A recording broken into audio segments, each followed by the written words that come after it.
Bien, Monsieur Julia, bienvenue au sein de cette commission, de cette mission d'information dont le titre est le suivant: Création, diffusion et acquisition des connaissances. Comment l'intelligence artificielle transforme-t-elle notre éducation et notre culture?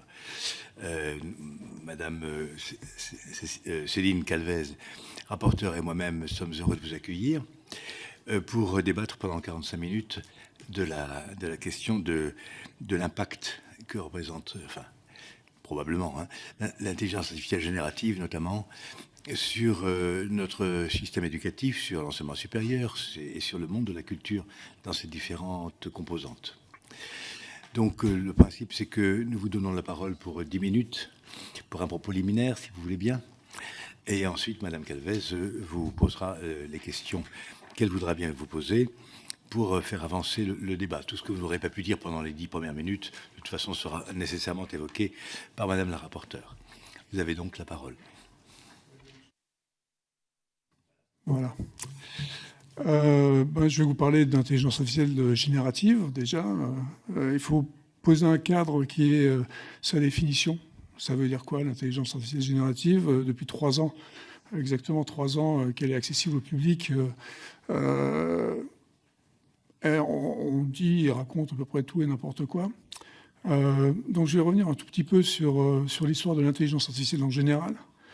Déjà, l'intelligence artificielle existe depuis 70 ans, depuis 1956 exactement, officiellement. Donc c'est pas jeune, c'est pas exactement quelque chose qui est sorti il y a 3 ans. Et d'ailleurs, je vais mettre l'intelligence artificielle, je vais les mettre au pluriel maintenant. Donc je vais parler des intelligences artificielles, parce qu'elles sont multiples et variées depuis ces 70 dernières années. Donc on a fait diverses IA. Ces IA, c'est que des mathématiques. Donc il faut un peu respirer et puis souffler surtout, et comprendre que ce ne sont que des maths depuis l'origine. Ça a commencé dans les années 50 par des statistiques. Ça n'a pas très, très bien marché. Il y a eu après de la logique, beaucoup de logique, dans les années 60, 70, 80, 90. Donc c'est ce qu'on appelait les systèmes experts, qui marchaient relativement bien, mais c'était des systèmes logiques, c'est-à-dire qu'on donnait des règles, et ces règles, on les suivait, et ça donnait donc des arbres de décision, globalement. Et ça a marché relativement bien, puisque c'est arrivé jusqu'en 1997 à quelque chose qui s'appelait Deep Blue d'IBM, qui a battu Kasparov, le champion du monde de l'époque, aux échecs. Donc des machines qui avaient l'air intelligentes. Et je vais surtout insister sur l'air, c'est-à-dire qu'elles sont spécialisées en général dans des domaines très très particuliers. Donc là, en l'occurrence, aux échecs. Si vous essayez de faire jouer Deep Blue aux dames, ça ne fait rien. Okay. Donc il faut être très clair, quand on crée des systèmes, et c'est nous qui créons les systèmes, quand on crée des systèmes, quand ils marchent bien, en général, c'est parce qu'ils sont hyper spécialisés. Depuis les années 90, d'autres types d'IA sont arrivés, à nouveau, alors inspirés des anciens, des des premiers types d'IA, donc des IA statistiques, qui sont basés sur des modèles. Pourquoi dans les années 90, ces IA sont arrivés? Parce que des données sont arrivées, beaucoup de données à travers Internet. D'accord, Internet est arrivé avec ce qu'on appelle le big data, normalement. Et ce big data, donc, par définition, c'est beaucoup de données. Et quand on a beaucoup de données, donc on fait des statistiques. On a commencé dans les années 80, 90 à faire ce qu'on appelait du machine learning, qui est certainement donc du apprentissage des machines, je vais dire en anglais un peu. Apprentissage des machines, c'était créer des modèles donc, qui étaient vraiment spécifiques pour faire de la reconnaissance de tout et n'importe quoi, mais des modèles spécialisés. Donc ça, c'était avec les données qu'on avait à l'époque, et on pouvait choisir, parce que le nombre de données utilisées était de l'ordre de 100 000, 1 million de morceaux de données, on va dire, pour créer ces modèles. Après est arrivé, dans les années 2010, le deep learning.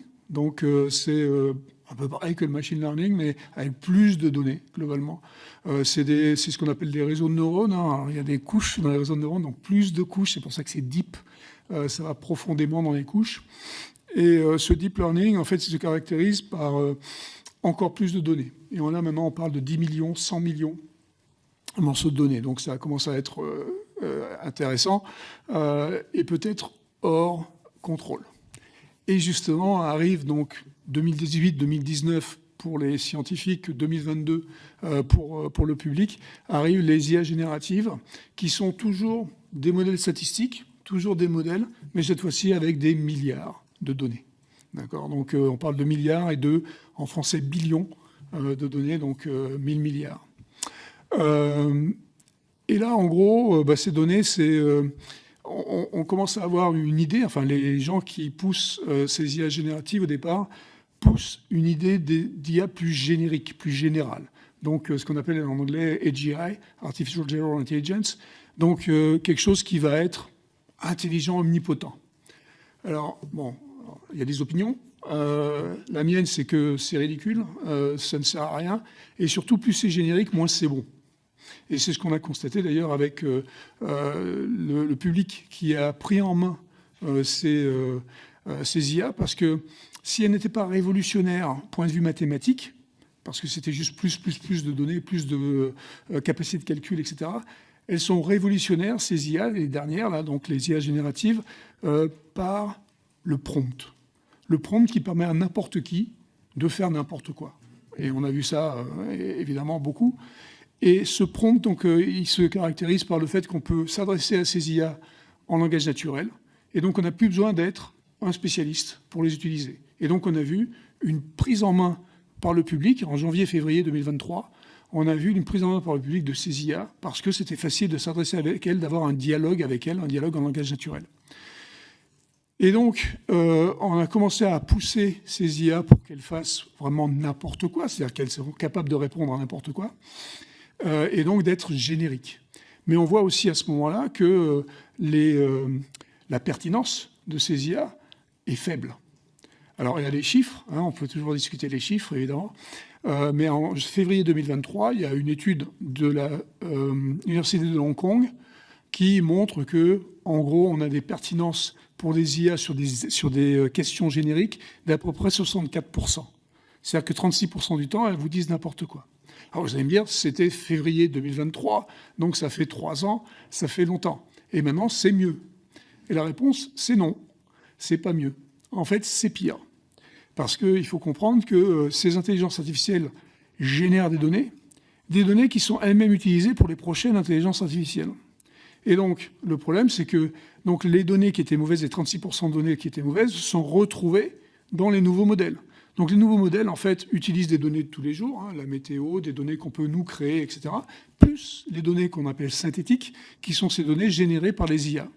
Et donc, en fait, aujourd'hui, il y a une nouvelle étude qui est à regarder, qui est une étude de NewsGuard, qui date de septembre 2025. Donc ça, c'est avant-hier, hein, donc ça fait très, très peu de temps. Et l'étude de NewsGuard nous montre que maintenant, ces IA ont toutes à peu près perdu 1% par an de pertinence. C'est-à-dire qu'aujourd'hui, par exemple, pour ChatGPT, qui était donc à 64% en février 2023, ChatGPT est à peu près aujourd'hui à 60%. Okay ? Donc, le problème de la généricité, c'est que plus vous allez avoir des IA qui se veulent génériques, qui se veulent donc générales, moins elles vont être pertinentes. Par contre, depuis ces 3 années, on a eu l'opportunité quand même de regarder un peu comment ça marchait, et ces IA n'ont pas été seulement prises en main par le public, mais aussi par les entreprises. Et donc, ce qui est remarquable dans l'utilisation de ces IA, c'est qu'il y a eu, le hype en janvier-février 2023, il y a eu un peu de désamour.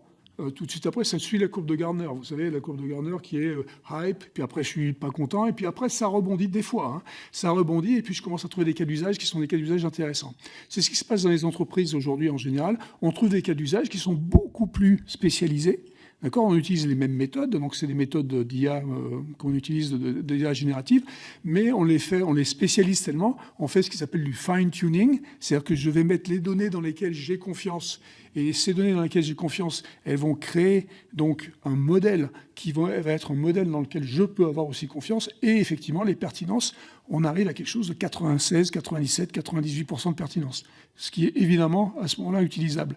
Mais ces IA sont donc hyper spécialisées dans les domaines dans lesquels elles ont été, pour lesquels elles ont été créées. Voilà, donc c'est pour ça qu'il faut comprendre comment ça a été adopté, il faut comprendre comment ça a été, comment c'est utilisé aujourd'hui, comment c'est bien utilisé. Donc, ce que je considère bien utilisé, c'est quand on a des bons niveaux de pertinence, et comment c'est mal utilisé par ces IA qui se veulent génériques et qui n'ont en fait aucun intérêt. J'aime bien comparer en général l'IA en général. Si j'ai vraiment à parler d'IA au singulier, je parle de l'IA comme une boîte à outils. Une boîte à outils dans laquelle il y a des outils aussi différents que le marteau, la scie, le tournevis. Et ce qui est intéressant, c'est pas la boîte à outils. Ce qui est intéressant, c'est les outils. Donc là, le marteau, le tournevis et la scie. Et évidemment, je ne vais pas m'amuser à planter une vis avec un marteau. D'accord ? Le clou, ça va marcher. La vis, c'est idiot. D'accord ? Et en plus de ça, le marteau, je peux l'utiliser pour taper la tête du voisin, ce qui est encore pire. Ça veut dire quoi ? Ça veut dire que tous ces outils, quels qu'ils soient, ils ont un pouvoir de nuisance. Je peux l'utiliser très mal et donc faire très mal. Je peux l'utiliser pour des trucs idiots, planter la vis. Je peux l'utiliser pour quelque chose de très utile, le clou.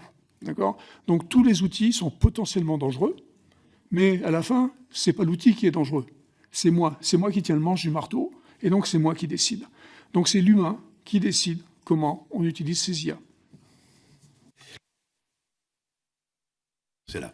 Merci beaucoup pour ce propos introductif, Monsieur Julliard. Maintenant, la parole est à Madame la rapporteure. Merci, Monsieur le Président. Merci beaucoup, Luc Julia, de nous avoir éclairé sur ce qui relève de la statistique, ce qui relève du génératif, ce qui relève du spécialisé ou du généraliste. Moi, je voulais revenir sur une notion avec vous, sur quelle est la différence entre être génératif ou être créatif. Alors ça tombe bien, j'ai écrit un bouquin récemment dont le titre est « IA générative, pas créative », parce que justement, ces IA ne créent strictement rien.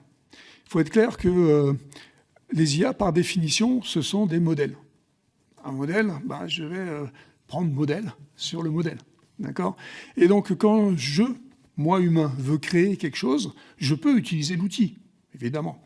Et donc, grâce au prompt dont j'ai parlé juste avant, je vais pouvoir avoir ma créativité d'humain va être potentiellement exacerbée par l'outil. C'est-à-dire que je peux maintenant, grâce à cet outil, grâce à ce prompt, lui demander de générer ce que j'ai envie. Alors je peux faire quelque chose comme « génère-moi une vache verte sur la tour Eiffel ». Et ça va me générer autant de vaches vertes sur la tour Eiffel que je veux. Mais la création, la créativité là-dedans, elle est dans ce que moi, j'ai eu comme idée de la vache verte sur la tour Eiffel. C'est peut-être une idée complètement débile, mais c'est mon idée. Et ma créativité, donc je la fais passer à travers cet outil, et l'outil va me générer des vaches vertes sur la tour Eiffel. Parce que dans le modèle, quelque part, il y a des vaches, il y a des trucs verts, et il y a des tours Eiffel. Et donc ça va amalgamer ça, et ça va donc générer des vaches vertes sur la tour Eiffel. Et ce qui est donc magnifique avec cet outil, et c'est ce qui permet d'être nous-mêmes plus créatifs, c'est que je peux avoir un dialogue avec cette IA, et donc je peux raffiner cette vache verte sur la tour Eiffel. Je peux avoir donc un dialogue, non, pas ici, mais là au deuxième étage, mais la plus petite, etc., etc. Et donc petit à petit, je vais pouvoir, grâce à l'IA et grâce au langage naturel et à mon langage naturel qui est donc beaucoup plus simple, un langage beaucoup plus simple de créativité maintenant, je vais pouvoir façonner quelque chose qui va avoir plus l'air de l'image mentale que je m'étais faite au début de cette vache verte sur la tour Eiffel. Voilà. Donc il faut juste comprendre que quand on dit, et on entend souvent ça dans les médias et ailleurs, on dit « l'IA a créé ça ». C'est un abus de langage. L'IA n'a rien créé du tout. C'est moi qui ai créé, en utilisant l'IA comme un outil, comme j'aurais utilisé le marteau, le burin, pour créer une sculpture. C'est exactement pareil.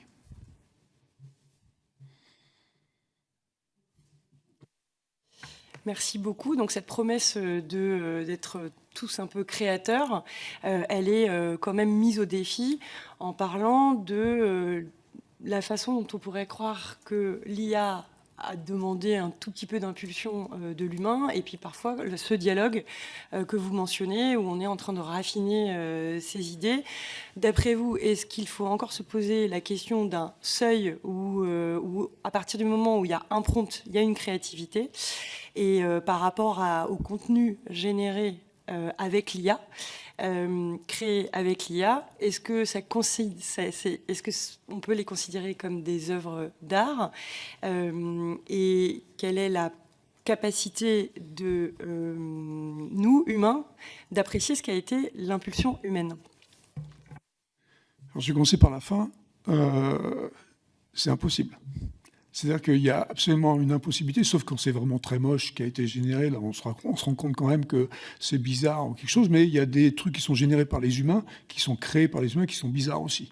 D'accord ? La première fois que Picasso a sorti une toile cubiste, après avoir fait son parcours, on va dire, générique, d'accord, il s'est mis à faire du cubisme, ça a fait bizarre. Donc, finalement, cette créativité de l'humain a aussi choqué, et puis on s'est demandé si c'était vraiment humain, finalement.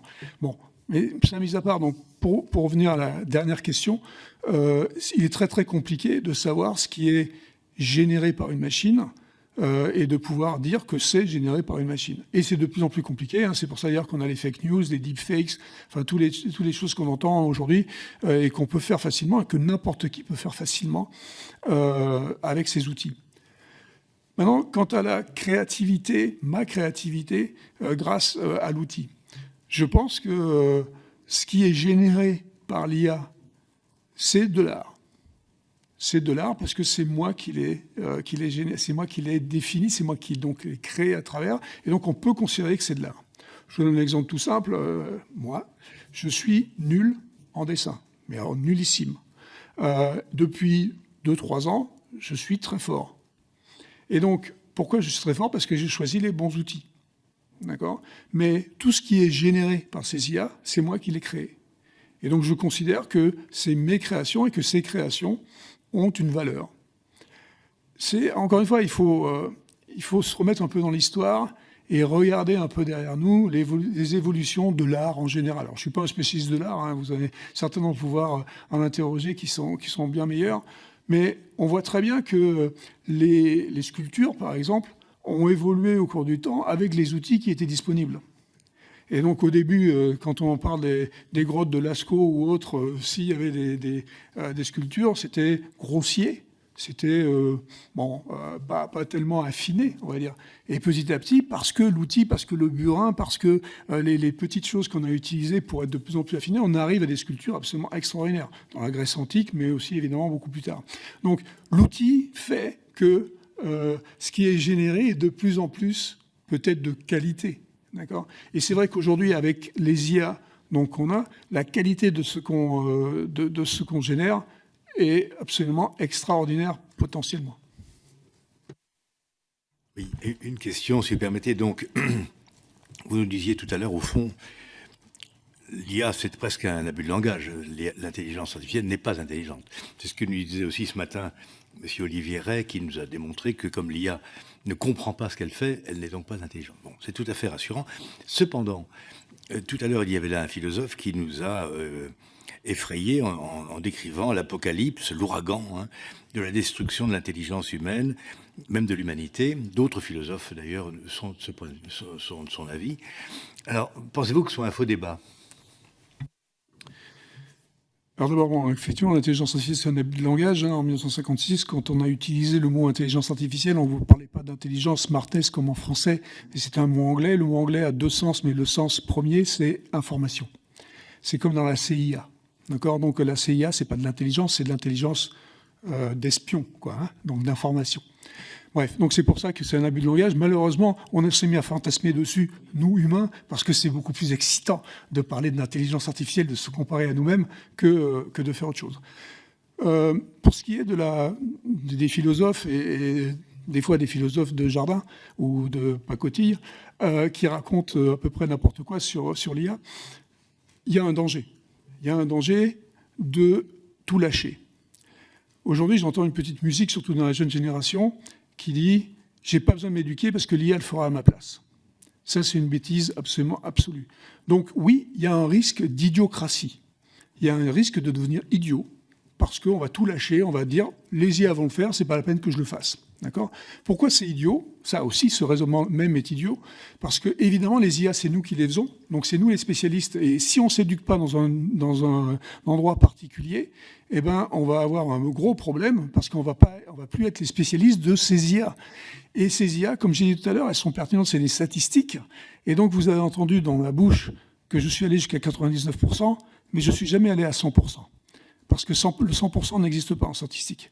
Et donc, du coup, ça veut dire quoi? Ça veut dire que de toute façon, moi, spécialiste, une fois que je vais générer quelque chose avec l'IA, je vais aller vérifier les choses. Surtout quand c'est des IA spécialisées, justement, dont on parlait tout à l'heure. Donc, il ne faut surtout pas lâcher l'éducation dans n'importe quel métier, d'ailleurs, dans lequel on peut utiliser l'IA. Et ces IA peuvent être utilisées dans n'importe quel métier, dans n'importe quelle tâche des métiers. D'accord? Et ça va pouvoir les remplacer ou les augmenter. On peut y revenir.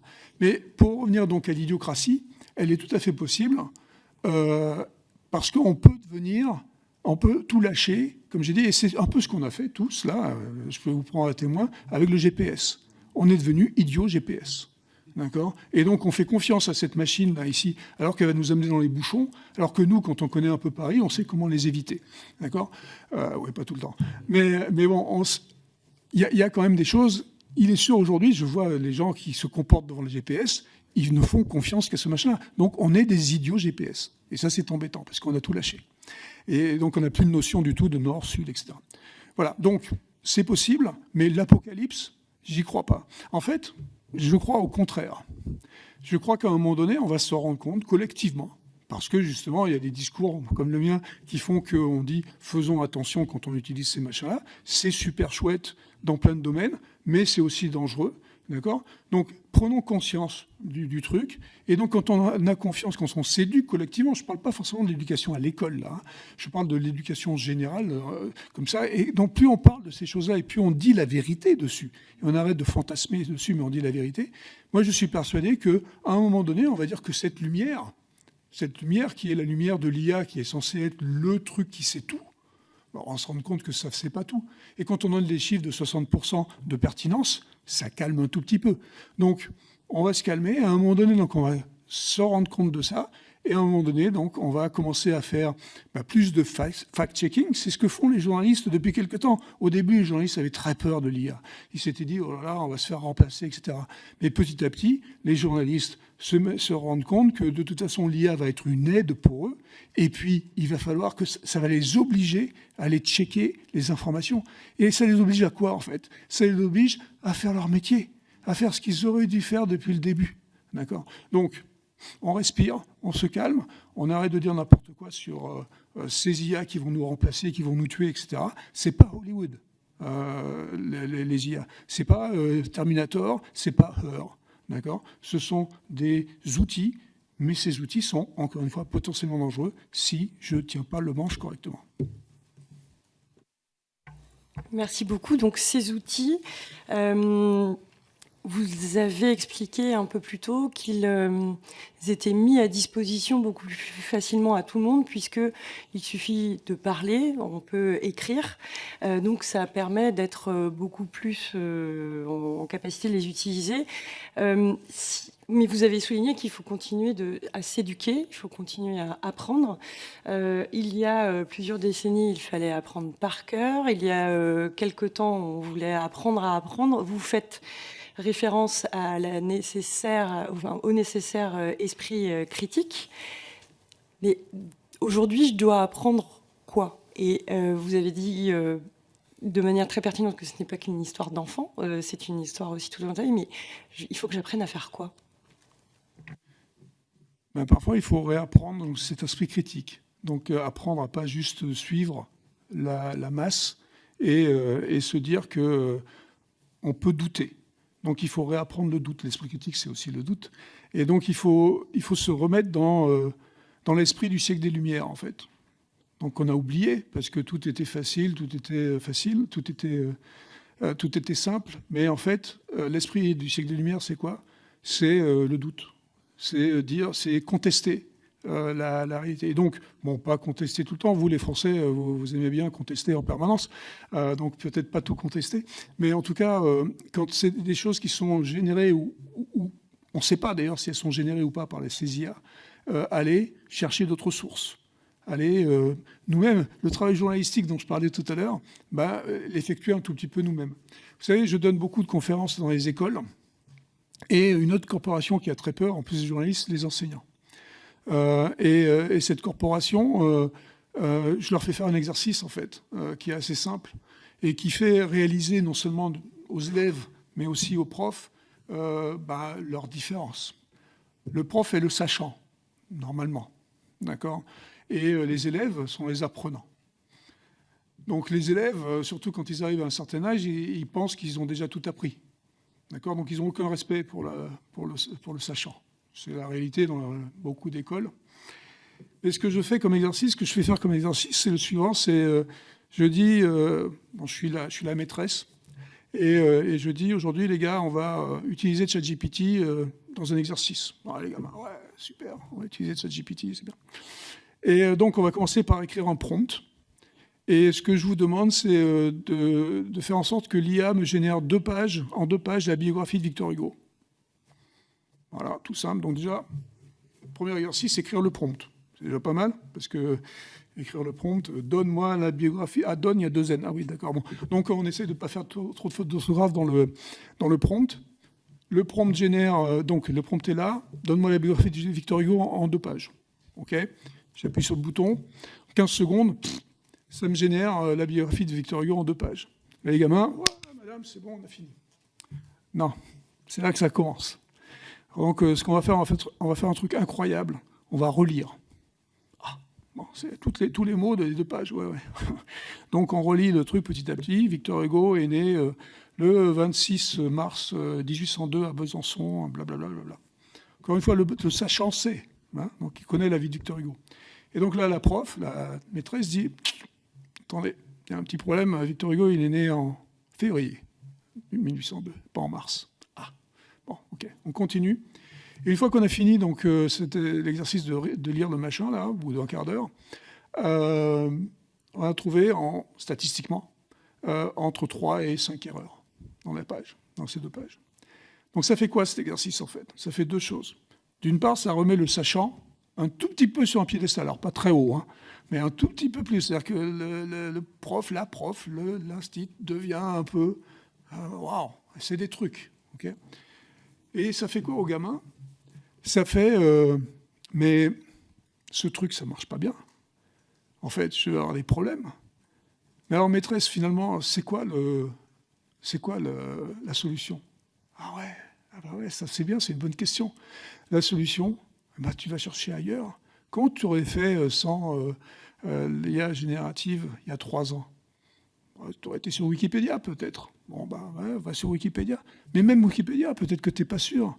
Tu sais, il y a des livres, il y a des trucs avec les pages là, que tu n'as jamais ouverts. C'est pas mal non plus. Donc, esprit critique, doute et curiosité. Aller chercher ailleurs, aller voir ailleurs s'il y a des trucs bien. Merci. Alors, on a une profusion de connaissances qui sont soit dans les livres que vous mentionniez, soit sur la page Wikipédia. Aujourd'hui, nous produisons des connaissances avec les outils d'intelligence artificielle qui viennent s'ajouter aux connaissances vérifiées et reconnues depuis des dizaines, voire des centaines d'années. Je peux avoir exercé mon esprit critique. Aujourd'hui, comment je pourrais utiliser les outils d'intelligence artificielle pour me permettre d'aiguiser davantage l'esprit critique et me retrouver parmi cette masse d'informations dont je n'arrive plus vraiment à voir quelle est la vérité dans ces informations. C'est compliqué. C'est-à-dire que c'est très, très, très compliqué. Comme on disait tout à l'heure, les fake news et les deepfakes sont de plus en plus réalistes. Et donc, c'est compliqué de savoir ce qui est vrai et ce qui est faux. Donc, exercer son esprit critique, c'est aussi aller consulter d'autres sources humaines aussi, et en groupe ou quelque chose, essayer de savoir, de comprendre ce qui se passe. Quand vous voyez ce qui se passe aux États-Unis aujourd'hui, hein, c'est chez moi, vous voyez que c'est compliqué la vérité. C'est-à-dire qu'il y a la vérité de Trump et puis il y a la vérité. Et aujourd'hui, la vérité de Trump, elle est contestable par certains. Mais c'est difficile de la contester. Parce que c'est Dieu. C'est la lumière du siècle d'avant le siècle des Lumières, justement, qui est celui qui nous dirige, que ce soit Dieu ou le roi. C'était donc à cette époque-là. Donc c'est super compliqué. Et c'est pour ça qu'il faut des esprits illuminés, Donc des gens qui vont venir contester un peu tout ça et qui vont venir expliquer comment on pourrait faire pour essayer de démêler le vrai du faux. Mais c'est compliqué. Utiliser des outils d'intelligence artificielle pour faire ça, c'est possible d'utiliser l'outil, mais quelque part l'outil, encore une fois, c'est moi qui vais tenir le manche, parce que l'intelligence artificielle, comme on a dit tout à l'heure, ne sait rien. Elle ne connaît pas, elle ne connaît pas la vérité. Elle ne fait que sortir du modèle des trucs. Et ces trucs, comme on a dit tout à l'heure, les modèles étant de plus en plus gros, puisque maintenant ils ont englobé globalement tout Internet, on sait très bien que sur Internet, il n'y a pas que des trucs vrais. D'accord ? Et donc le problème, c'est qu'effectivement, il sort des trucs qui sont potentiellement faux, mais qui sont vrais dans le contexte des domaines. Donc, ça veut dire qu'on ne sait plus. Et utiliser une IA qui va aller dépatouiller tout ça, ça ne sert à rien, en fait. Sauf si je la guide pour lui dire « je crois que... » et donc ça va me faire ce que j'appelais tout à l'heure le fine-tuning. Il y a un autre truc qui s'appelle le RAG. Ça va aller chercher seulement dans les endroits où je vais lui dire d'aller chercher parce que j'ai confiance dans ces endroits-là. Donc, à la fin, la façon dont on va pouvoir savoir si c'est vrai ou si c'est faux, c'est quand on va avoir des données de confiance. Et ces données de confiance, c'est à nous de les choisir. Mais ça m'amène à un point qui est pour moi super important et sur lequel je veux insister un peu ici, surtout quand il y a marqué culture, c'est que justement, on entend souvent les data scientists, les gens qui font ces IA, on entend souvent qu'ils disent il nous faut des belles data, des data bien pas biaisées. En fait, c'est pas possible. Les datas sont de toute façon biaisées. Ces gros modèles dont je parle, ils ont des datas donc, qui sont fausses, donc c'est de toute façon biaisé. Et donc nous, en France, en Europe, on n'a pas assez biaisé. Ça veut dire quoi? Ça veut dire que toutes ces IA aujourd'hui, la plupart des IA, sont des IA de la côte ouest américaine et sont des IA qui répondent comme des bons petits écoliers américains. Et vont répondre des choses qui sont comme les Américains, mais pas comme moi j'ai envie qu'elles répondent. Moi, bon français. D'accord? Ça veut dire quoi? Ça veut dire que si vous demandez aujourd'hui à une IA qui a inventé l'aviation, ils vont vous répondre les frères Wright en 1903. Moi, je vous répondrai Clément Ader en 1890, 13 ans avant. D'accord? Et ça veut dire quoi? Ça veut dire qu'il ne faut pas hésiter et il faut biaiser les IA. C'est-à-dire qu'il faut dire je vais culturellement décider ce que je veux que les IA répondent. Et donc, on peut créer des modèles. C'est pas ce qu'a fait Mistral encore. Hein. Mistral est toujours un peu américain, même si on l'encense en tant que boîte française, machin. Mais les datas qui sont utilisées, les données qui sont utilisées sont toujours des données du web. Le web est à 77% américain. Okay?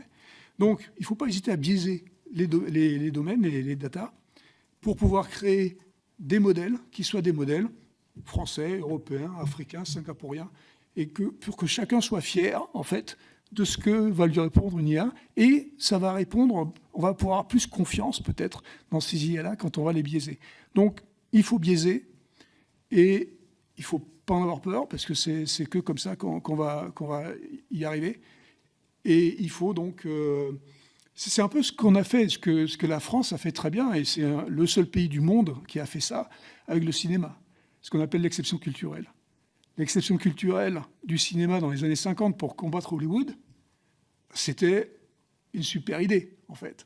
Parce que ça nous a mis sur un truc de côté où on a fait des trucs un peu spéciaux, à la française, d'accord? Et avec les sous qui allaient bien et tout ça. Donc ça amène des sous. Je sais que vous avez des problèmes de sous aujourd'hui, mais ça amène évidemment un certain budget qu'il faut avoir pour faire ça. Mais cette exception culturelle pour le cinéma, il faudrait la faire aussi pour les IA. Merci. Chers collègues, vous avez une question, je vous en prie. Oui, je vais repartir de votre comparaison avec l'IA, outil comme un autre ou pas. Moi, je perçois l'IA pas forcément comme un outil comme les autres. Parce qu'en fait, quand on prend l'art, l'outil, on arrive à l'identifier. Enfin, on voit qu'il y a utilisation de l'outil et on arrive à sourcer d'où vient l'outil. C'est-à-dire que si on voit une œuvre d'art de Van Gogh, une œuvre impressionniste, on voit bien qu'il y a un apport qui est lié à une technique différente et on sait que ça va venir soit du peintre, soit d'une école, mais on arrive à identifier d'où ça vient en fait. Et l'IA, moi, me dérange parce qu'on n'arrive pas à décrypter l'outil dans l'œuvre réalisée. En fait, il y a œuvre réalisée, mais on n'est même pas capable de dire s'il y a eu utilisation de l'IA ou pas. Comment faire la différence? Donc c'est un vrai sujet de comment est-ce qu'on décrypte dans l'outil, dans la création finale, utilisation de l'IA ou pas. Est-ce qu'il ne faut pas un label sans IA pour conserver la spécificité du sans IA? Enfin, je me pose beaucoup de questions là-dessus. Je suis professeur de français et ça pose des questions notamment pour l'écriture, la disparition du génie aussi, de ce que peut amener un écrivain qui va créer de lui-même, de son cerveau, par rapport à ce qui va être créé effectivement par tout à chacun. C'est formidable, mais comment est-ce qu'on fait la différence? Et j'ai un deuxième sujet, c'est venu d'un cousin graphiste qui utilise l'IA, qui nous dit on ne peut plus retourner en arrière, mais qui se pose beaucoup de questions sur l'impact écologique. Il est chef d'entreprise, mais il a noté que ces data prennent de plus en plus de place. Enfin, je ne saurais pas utiliser ces mots, mais il s'inquiète beaucoup sur le stockage des données. Bon, je vais revenir sur l'aspect écologique après, parce qu'il me tient particulièrement à cœur. Effectivement, c'est un problème. Pour ce qui est de la créativité, donc, et surtout... vous êtes prof de français, vous avez certainement vu des élèves qui ont produit des choses, qui ont fait générer à l'IA des choses qui étaient censées être des rédactions, machin, blablabla. Il y a quand même toujours aujourd'hui, même si c'est compliqué de définir ce qui a été utilisé et comment ça a été utilisé, il y a une certaine platitude de ce qui sort, de ce qui est généré par ces IA. Et pourquoi il y a une platitude? Parce que ça vient d'un modèle. Et donc, je ne fais que recopier, finalement, ce qui est déjà existant. Quand il y a une lueur, une vraie créativité, parce que nous, humains, on ne crée pas tous les jours, hein, on n'est pas des génies. Je veux dire, vraiment, on fait des trucs, on copie beaucoup, on a de l'expérience, c'est comme ça aussi qu'on acquiert. Ouais, donc, bon. Mais ce qu'il y a, c'est qu'à un moment donné, vous parliez de Van Gogh, moi, je parlais Victor Hugo, je parlais de Picasso. À un moment donné, l'humain a un coup de génie et fait un truc qu'on n'a jamais fait avant. C'est ça la vraie créativité. La vraie créativité, c'est faire quelque chose que jamais quelqu'un n'a fait avant. C'est ce que j'appelle moi aussi l'innovation dans les domaines technologiques. L'innovation, c'est quand vous faites quelque chose qui n'a jamais existé. Et ça, ce n'est pas possible par l'IA. L'IA n'innove pas, parce que l'IA est plate. L'IA ne fait que recopier le modèle. Donc, vous, prof de français, vous sentez le truc. Et puis quand vous avez 10 copies qui se ressemblent beaucoup, vous dites quand même, le machin, bon, ça sent mauvais, quoi. Donc, on est toujours capable, et puis quand on a très peur aujourd'hui des musiques qui sont générées par ces ordinateurs, là, par ces IA, où on voit mais c'est une platitude crasse. Je veux dire, c'est absolument inintéressant. Quand je vais demander quelque chose comme, je peux demander de faire, écris-moi, joue-moi un morceau de musique comme les Beatles. Je peux demander ça. Il va me générer un machin qui, au son, ressemble un peu à du Beatles. Mais je veux dire, c'est plat, c'est pas bon. Mais ça va s'améliorer. Ça va devenir de mieux en mieux, d'accord? Donc, mais par contre, un truc où je vais vous challenger un tout petit peu, c'est sûr, on ne sait pas d'où ça vient. En fait, on sait d'où ça vient. L'IA, elle n'a pas été créée toute seule. C'est moi qui l'ai créée. Bon, c'est nous. Mais c'est moi qui l'ai créée, ça veut dire quoi? C'est-à-dire que moi, je suis capable de vous dire comment je l'ai créée. Et je suis capable de vous dire vers quoi elle va tendre. C'est que des statistiques. Hein. Donc je suis capable de dire, voilà les données que j'ai prises, voilà les algorithmes que j'ai utilisés, et voilà vers où ça va aller. Et ça, les créateurs des IA, donc aujourd'hui les OpenAI, les Google, etc., sont capables de dire ça. Ils peuvent le dire. Est-ce qu'ils ont envie de le dire? Ça, c'est une autre histoire. Est-ce qu'on peut les obliger à le dire? Ça, c'est votre boulot. D'accord? Donc, c'est après le régulateur qui doit décider ce qui doit être dévoilé ou pas. D'accord? Merci, Monsieur Julet. Vous venez de repréciser d'ailleurs que quand on conçoit un modèle d'IA, on sait ce qu'on a mis dedans, on sait comment on l'a fait et on sait vers quoi on veut l'emmener. On sait que ces modèles d'IA et s'entraînent sur des milliards de données, dont certaines sont soumises à des droits d'auteur, de la propriété intellectuelle. On a quand même un paradoxe par rapport à l'utilisation de toutes ces données. Vous avez dit tout à l'heure qu'il faudrait biaiser les IA parce que leurs data sont biaisées. Comment vous arrivez à concilier le droit du respect de la propriété intellectuelle et la nécessaire présence de notre culture, de notre francophonie, de notre histoire sur ces modèles.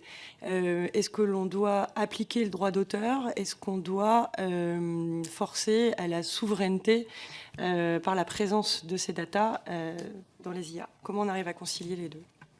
Alors la souveraineté, c'est plus compliqué, on va y revenir après, mais il est évident que les IA primaires, on va dire celles qui sont arrivées 2018-2022, ont pillé Internet. Et sur Internet, c'est pas parce qu'il y a un truc, un texte, une image, etc., qu'elle n'a pas de copyright. D'accord ? On peut très bien arriver sur des textes du New York Times ou je ne sais quoi, qui sont des textes du New York Times, copyrightés New York Times, mais je peux les lire librement. C'est ce qu'ont fait ces IA. Elles les ont pillées. Donc, elles les ont lues librement, elles les ont intégrées librement dans leur modèle. Donc, aujourd'hui, vous voyez aux USA, je ne connais pas trop ce qui se passe ici, mais vous voyez aux US, beaucoup de procès qui ont lieu en ce moment, hein, toujours, depuis 4 ans maintenant, que ces ayants droit ont découvert que leurs data ont été pillés. Ben, ces ayants droit sont en conflit avec OpenAI et avec Google, etc. D'accord ? Donc, le New York Times, justement, est en conflit avec OpenAI depuis maintenant 3 ans. D'accord, pour essayer de dépatouiller les machins et savoir ce qu'il leur doit, finalement. Mais vous voyez aussi maintenant que les bonnes IA, donc celles qui se veulent correctes et qui veulent arriver sur le marché un peu plus clean, parce qu'effectivement, ils reconnaissent qu'ils ont pillé des choses avant, ils achètent les données. On voit ça avec le Washington Post et OpenAI, justement. Donc, OpenAI achète les données du Washington Post aujourd'hui. OpenAI achète les données du monde aujourd'hui, d'accord, pour pouvoir faire en sorte que leur modèle courant soit avec des données auxquelles ils ont droit. Okay. Les premiers à faire ça, c'était Adobe. Dès 2022, Adobe a décidé, dans son moteur de génération d'images à l'intérieur de Photoshop, qui s'appelle Firefly, Adobe a dit « Toutes les images que j'ai utilisées pour créer le modèle de Firefly, toutes ces images-là, j'en ai les droits. » D'accord ? Et donc, du coup, quand vous lisez les CGU, ce qu'on ne fait jamais, mais quand vous lisez les CGU, les conditions générales d'utilisation, il y a marqué « Tout ce qui est généré par l'IA, c'est à vous. » Et donc, c'est vous qui devenez responsable par rapport à l'ayant droit. Bon, l'ayant droit ne viendra pas vous embêter, vous, parce que vous n'avez pas assez d'argent en fait, pour ça. Donc, l'ayant droit, petit à petit, se rend compte que c'est les générateurs d'IA qui sont à la faute. Et donc, c'est pour ça que les ayants droit attaquent aujourd'hui les IA. Et quand vous voyez le nombre de procès qu'il y a aujourd'hui, c'est des centaines de procès qui ont lieu entre les différents ayants droit et les IA. Donc, petit à petit, ça se fixe. D'accord ? C'est-à-dire que c'était une sorte de choses intéressantes technologiquement. Au début, c'était un essai. Et puis cet essai est devenu énorme. Puis on se rend compte que tout le monde s'est mis à utiliser. Donc, bon, c'est devenu un peu hors de contrôle. Mais comme j'ai dit, les bonnes IA, celles qui essayent d'être des bonnes IA, font en sorte qu'ils achètent maintenant leur contenu. Donc, du coup, les modèles qui en découlent sont des modèles propres avec l'IP. C'est-à-dire que bon, ça contient des choses, mais qui ont été payées déjà aux ayants droit. Donc ça, c'est pas trop mal. Alors, il y en a qui s'en foutent, hein, Grok, ils s'en foutent. Donc Grok, c'est l'IA d'Elon Musk, rien à foutre. Donc ça, c'est clair. Mais bon, les IA les plus propres essayent de faire ça.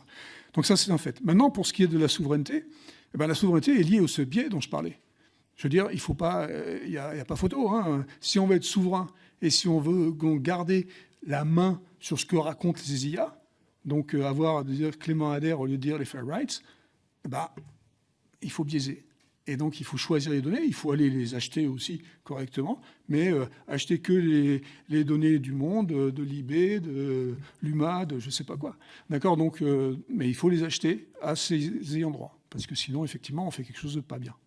Et ça, c'est au régulateur de décider. Très bien, merci beaucoup, Monsieur Julien.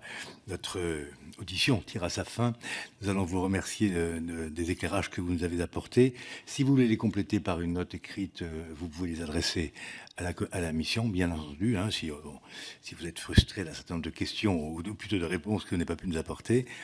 Donc, pour vous dire ce que cela va produire, Madame la rapporteure rédigera son rapport d'ici fin mai, début juin, et la commission décidera, qui sera beaucoup plus nombreuse qu'aujourd'hui, je vous rassure, décidera ou non, mais elle décidera très probablement de la publication de ce rapport. Donc il nous reste à vous remercier.